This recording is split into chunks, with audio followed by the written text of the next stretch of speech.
TDP కార్యకర్తలు అని ప్రత్యేకంగా మరీ చెప్తున్నాను.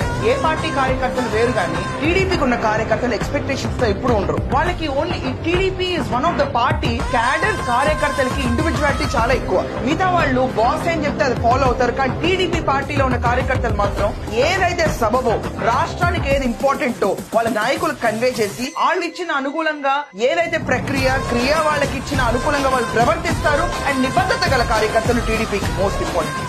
1982లో నందమూరి తారక రామారావు గారు మార్చ్ 29న టీడీపీ పార్టీ పెట్టగా, దాని తర్వాత 1984లో నారా చంద్రబాబు నాయుడు గారు టీడీపీ పార్టీలో జాయిన్ అయిన తర్వాత ఫస్ట్ ఫోకస్ చేసింది క్యాడర్ మీద. బూత్ ఏజెంట్ దగ్గర నుంచి కార్యకర్తగా ప్రతి ఒక్కళ్ళు టీడీపీ కండువా కప్పుకున్నాడు. 40 ఏళ్లగా కండువా మార్చిన సీన్ అనేది ఎక్కడ ఉండదు. ఇది బహుశా ఇండియాలో మొట్టమొదటి పార్టీ. రీజనల్ పార్టీగా పేరు పొందిన టీడీపీలో జెండాలు మార్చి వేరే జెండాని మోయాల్సి వచ్చినా వెనకడు వేయకుండా పార్టీ ఏది ఆలోచిస్తే ఆ కూటమికి